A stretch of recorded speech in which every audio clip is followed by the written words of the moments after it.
Let me ask you something. Have you ever looked at your life from the outside, and thought, it all looks fine, but something inside me is falling apart? You have a job, a phone, a bed to sleep in, maybe even followers who like your posts, friends who send you memes, a to-do list that never ends, and yet, there's this quiet storm inside you, restlessness, anxiety, that strange sense that no matter how fast you run, you're still not where you need to be. Pause. You're not alone. In fact, in this so-called connected world, we're more disconnected than ever, from each other, from peace, from ourselves. People smile on the outside while drowning on the inside. We scroll endlessly, consume non-stop, think without breathing, and the more we chase, the emptier we feel. Why is that? What is it we've forgotten? Maybe it's this: we've forgotten how to be here. Really be here, to touch the present moment, not just rush through it, to breathe without being chased by thought, to live without always trying to escape. That's why today, more than ever, we need something ancient, something simple, something powerful: mindfulness. But let's be clear, mindfulness isn't just a trend, it's not an app or a weekend retreat, it's not about sitting still and closing your eyes while your mind runs wild. No, mindfulness is a way of remembering who you are. It's the art of waking up to your life, your breath, your moment. It's the beginning of freedom, and the return to peace. In the Buddhist teachings, mindfulness was never separate from liberation. It was essential to it, not optional, not luxury, necessary. And so, this journey we're about to take together, it's not just a video, it's a doorway, a chance to step out of the noise, and come back home, because the truth is this: you don't need to escape your life to find peace. You just need to come back to where life is actually happening, right here, right now. Welcome to the beginning. Now let's ask the real question: what is mindfulness, really? Not the version sold in self-help books or marketed in colorful workshops, but the one that leads to real awakening, the one the Buddha spoke of. Let's go deeper. Before we go any further, let's slow down, take a breath, right now, inhale, exhale, just for a moment. Don't try to fix anything, don't chase another thought, just be here, fully, feel the breath entering, feel it leaving. That, right there, is the doorway to mindfulness. But wait, in a world filled with books, courses, and hashtags about mindfulness, what actually is it? Let's not settle for surface answers, let's go to the roots. In the original teachings of the Buddha, mindfulness wasn't a stress relief trick, it wasn't a way to optimize performance or increase productivity. It was a path to freedom. In Pali, the word is sati, which literally means to remember. But what are we remembering? Ourselves, our presence, our nature, the reality unfolding in this very moment. The Buddha once said, "Monks, what is right mindfulness? It is when a person remains focused on the body in and of itself, feelings in and of themselves, mind in and of itself, and mental qualities in and of themselves, ardent, clearly knowing, and mindful, putting away greed and distress with reference to the world." Satipatthana Sutta, mindfulness, then, is not passive watching, it's an active presence, a clarity of awareness that cuts through illusion. It is how we wake up. Let's be honest, in modern times, mindfulness has been rebranded. Now, it's often used to calm anxiety, boost work focus, or sleep better, and while those are useful side effects, they're not the real treasure. True mindfulness isn't about feeling good, it's about seeing clearly, even if what you see is uncomfortable. It means being awake when you're angry, being aware when you're jealous, being present when you want to run away. Mindfulness is the light that lets us look inside the dark without fear. It is radical honesty with ourselves. It is how we stop being prisoners of our own thoughts. In the Noble Eightfold Path, the core of all Buddhist practice, mindfulness is right mindfulness, samasati. Not just any attention, but wholesome, liberating attention. Think of it like this: your attention is a flashlight. Where you shine it, that's what grows in your life. Shine it on anger. Anger grows. Shine it on craving. Craving tightens, but shine it on awareness. And something magical happens. You start seeing through illusion. You begin to realize, you are not your thoughts. you are not your emotions, you are the one watching them, and in that seeing, there's freedom. There's a story from ancient Buddhist tradition. A young warrior came to the forest monastery of a master and said, "I am tormented by anger, fear, and desire. I try to conquer them, but they keep returning. What should I do?" The master smiled gently. He lit a small oil lamp and said, "This flame is your mind. You are always trying to fight the shadows on the wall. But if you simply turn toward the flame and understand it, the shadows lose all power." That flame, that simple presence, is mindfulness, not fighting, not suppressing, just seeing, clearly, calmly, completely. Here's a truth many people don't want to hear: mindfulness won't take away your suffering overnight, it won't erase your problems, but it will change how you hold them. It will teach you to stop running from life, and start returning to it.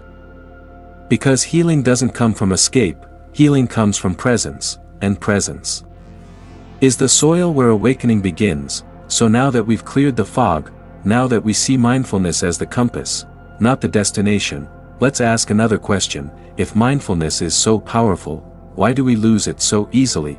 Let's explore that. It starts the moment you wake up. You reach for your phone before you even open your eyes. Messages, notifications, a quick scroll on social media, news, emails, opinions, outrage. Before your feet touch the floor, your mind is already 1,000 miles away, and just like that, you're gone, not physically, but mentally, emotionally, spiritually. You've left the present moment, and entered the battlefield of daily life. Here's the thing: most people don't even know they're fighting a war, because it's not loud, it's quiet, invisible, but it's constant. It's the war between awareness and autopilot, between your true self, and the storm of thoughts, habits, and unconscious reactivity that tries to run your life. And guess what? Most days, autopilot wins. Imagine this: you're working on something important, your phone buzzes. You check it. Just 1 minute, but then you click another link. And another. 20 minutes disappear. Later, you're eating lunch, but your mind isn't tasting the food, it's replaying a conversation, a regret, a fantasy. At night, your body lies in bed, but your mind runs through 1,000 what-ifs and should-haves. You keep existing, but you're not really here. This is how we lose ourselves, not in one big moment, but in 1,000 tiny distractions. Every time we drift, we forget who we are. Let's name them. 1. Craving, that voice in your head that says, "I need more. More likes. More success. More validation." It whispers that now is never enough, that happiness is always one achievement away. 2. Aversion, the subtle resistance to what is. You get annoyed at traffic, angry at a comment, uncomfortable with silence, so you distract, escape, numb out. 3. Forgetfulness, the most dangerous of all, not the forgetfulness of memory, but of the present moment itself. You stop noticing life, stop feeling the breath, stop being alive. Even as your heart keeps beating. There's an old Zen parable. A man spent his whole life chasing gold. He worked tirelessly, built wealth, and finally, after decades, reached his goal. He bought a mansion, sat in the grand hall, and looked around, and for the first time, he realized he had missed every sunset, every quiet morning, every moment of real joy. He had gained everything, except his life. The Buddha called this state moha, delusion, living in illusion, thinking we are awake when we're actually sleepwalking. The unmindful one lives as if already dead. What if work, stress, and conflict weren't obstacles, but the path itself? That's exactly what the Buddha taught. Here's the truth we often miss. You don't need to escape your life to find peace. You don't need a retreat in the mountains. You don't need to sit in a cave or leave your job. You already have the perfect monastery. It's your life, your kitchen, your emails, your commute, your child's cry, your breath. This is the temple, and mindfulness is how you enter it. Most people think mindfulness is something you do sometimes, like meditation or breathing techniques, But true mindfulness is not occasional, it's not a side practice, it's a way of living, it's how you drink water, it's how you listen, it's how you wash dishes, it's how you say goodbye, like it's the last time. Because one day, it will be. Mindfulness is not about escaping the world, but learning to live in it, fully awake. Thich Nhat Hanh, let's take a simple example, washing the dishes. Normally, we rush through it, annoyed, thinking of something else, trying to get it over with. But what if you feel the warm water on your hands, you notice the weight of each bowl, you hear the clink of the plate meeting the sink, you breathe slowly, fully present. Now, you're not just washing dishes, you're training the mind, you're watering the seed of peace, you're in meditation, in action. Modern science backs this up. Studies show that when you bring attention to simple daily tasks, like brushing your teeth, walking, or drinking tea, your brain slows down, stress hormones drop, the prefrontal cortex, responsible for insight and decision-making, lights up, you become wiser, calmer, more alive. This is not coincidence, this is nature, it's how we're wired when we stop living in distraction. So the Buddha wasn't outdated, he was just ahead of his time. To truly live mindfully, start small, but go deep. Here are 3 powerful doors into mindfulness, available to you every single day. 1. The breath, anchor of the now. Wherever you go, your breath goes with you. Try this. Pause, inhale gently. Feel the air touch your nostrils, exhale slowly. Feel your shoulders drop. No app, no technique, just breath. Every conscious breath is a homecoming. Feelings come and go like clouds in a windy sky. Conscious breathing is my anchor. Thich Nhat Hanh. 2. The body, temple of awareness. Your body is always in the present, but your mind, it wanders. By reconnecting with the body, you return. Try feeling your feet touch the floor as you walk, sensing your hand gripping the steering wheel, noticing the taste of your food as you chew. This is not indulgence, it's mindfulness in motion. 3. Listening, the forgotten art. When someone speaks, do you really listen, or are you preparing your reply? Try this. Look them in the eyes, set aside your agenda, just listen. No fixing, no judging, just presence. It changes relationships, it heals pain, it opens hearts, because presence is love in action. A young student once asked a Zen master, "How can I attain enlightenment?" The master replied, "Have you finished your tea?" The student nodded, "Then go wash your cup." That was it. Enlightenment wasn't hidden in the stars, it was right there, in a simple action, done with full attention. The student didn't need a new answer, he needed a new way of seeing. Let's be honest, mindfulness won't stop the traffic, it won't erase your deadlines, it won't make your partner or boss instantly more understanding, but it will change the way you meet those things. It gives you a gap, between stimulus and reaction, between anger and response, between pain and suffering. In that space, you regain your freedom. So don't wait for the perfect moment to be present. Don't wait for the retreat, the weekend, the vacation. This moment, right now, is enough. Whatever you're doing, do it like it matters, because it does. There are moments in life when pain comes, uninvited, unexplained, and all-consuming. A breakup, a betrayal, a loss, a deep sadness you can't name. And in those moments, we ask, what do I do with this pain? When emotions overwhelm us, our instinct is often to escape. We distract ourselves with noise, food, screens, suppress what we feel, pretending we're fine, react in anger, blame, or self-loathing. But here's the Buddhist insight: pain is not the problem, it's our resistance to it, our fear of feeling, that keeps us suffering. There is no coming to consciousness without pain. Carl Jung, in Buddhism, this is called the second arrow.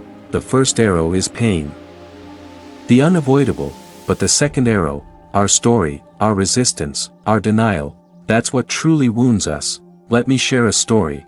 There was a woman who lost her only child. Devastated, she went to the Buddha, begging him to bring the child back to life. The Buddha said, "Go to every home in the village. If you can find a household that has never known sorrow, I will help you." She returned, With empty hands, but a new understanding, everyone suffers, you are not alone. Pain, when met fully, reveals a strange gift, connection. Compassion. Clarity. It breaks down the illusion of separateness. So what can we do when strong emotions arise?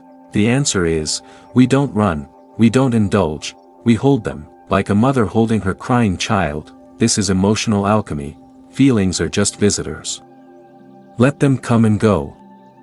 Muji, mindfulness teaches us to 1. Recognize the emotion without judgment, 2. Name it gently. This is sadness. This is anger. 3. Breathe with it. Stay with it.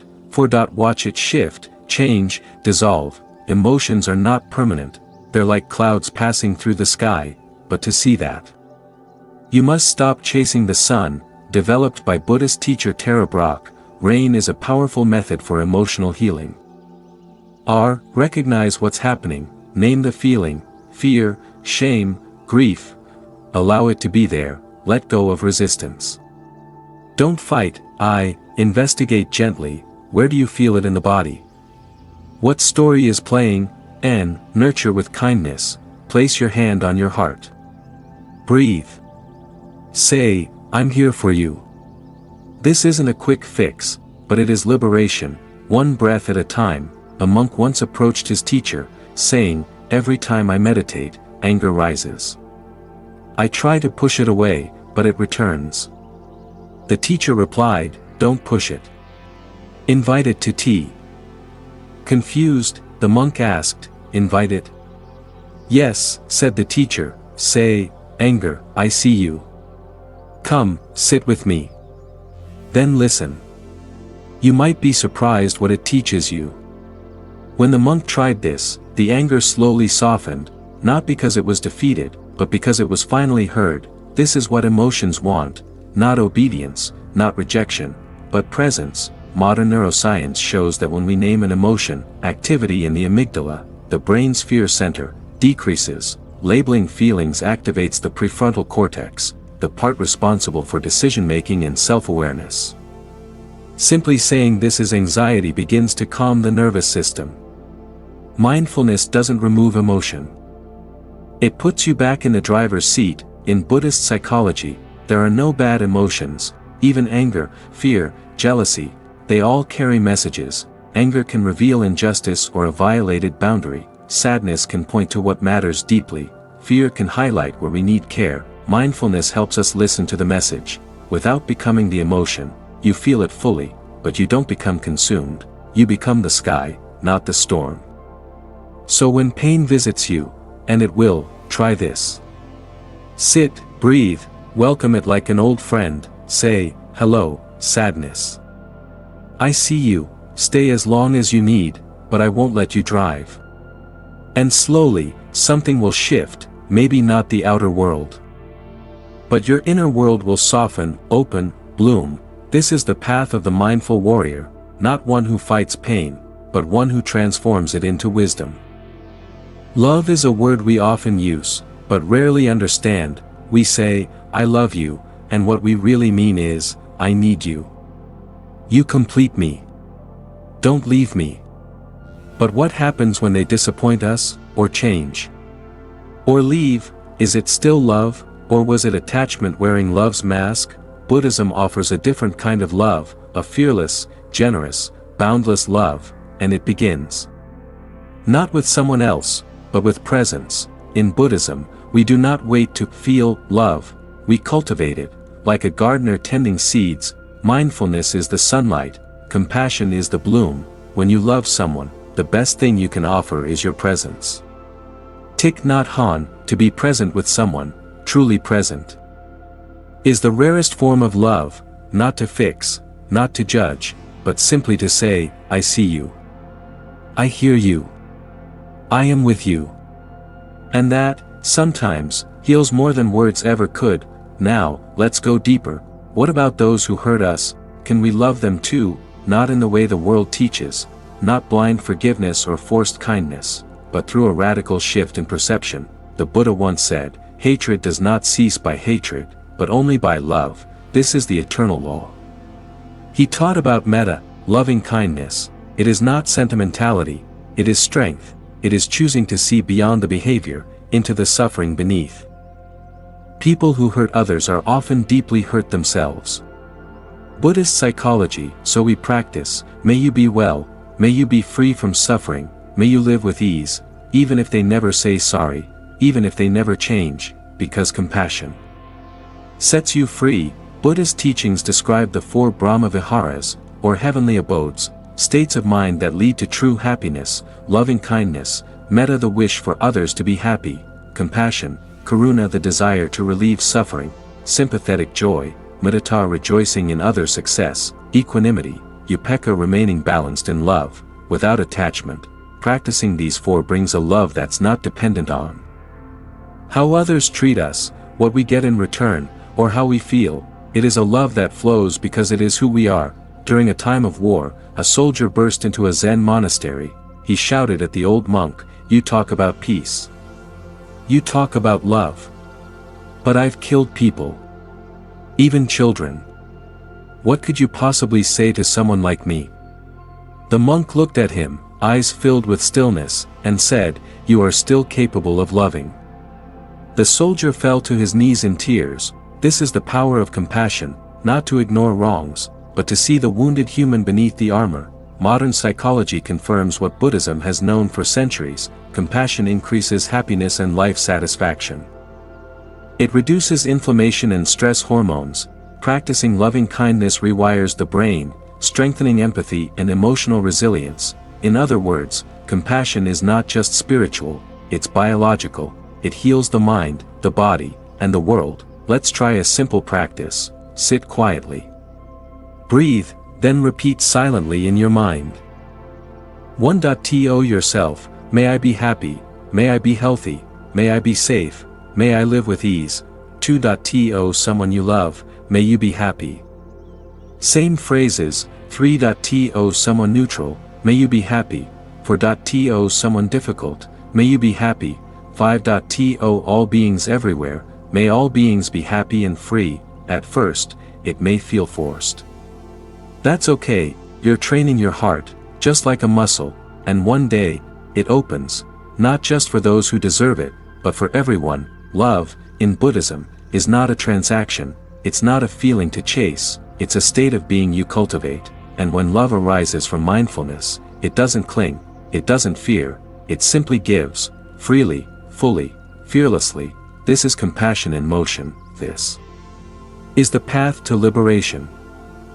You've learned the power of mindfulness, and how it can transform pain into wisdom. You've felt the strength of compassion, and how it can heal your heart and the hearts of others. But there's one question left: how do you live this way every single day? How do you integrate mindfulness and compassion into your real life, the busy, messy, challenging life, and make it your new way of living? Integration is the bridge between knowledge and action. It's not enough to understand mindfulness, you must live it, not just in your meditation, but in every moment. It's in the way you walk to work, in the way you listen to your loved ones, in the way you respond when things don't go as planned. Buddhism teaches us that life is not about avoiding suffering, but transforming it, and this happens when we integrate mindfulness into our daily lives. So here's the practice: be present, no matter what task you're doing, washing dishes, working, talking to a friend. Bring your full awareness to the present moment. Notice the sensations, the sights, the sounds. You may not have hours to sit in meditation, but you do have moments. When you feel stressed at work, pause for a few deep breaths. When you feel anger rising, stop and ask yourself, what am I really feeling? Why is this happening? It's in these small, consistent shifts where true transformation happens. Mindfulness becomes a natural rhythm, compassion becomes an instinct. Mindfulness helps you connect to your true self. It cuts through the distractions and the noise to reveal what truly matters. When you're present, you begin to live with purpose, not by accident, but by conscious choice. You realize that every moment is an opportunity to live out your values, to be kind, to be true, to be whole.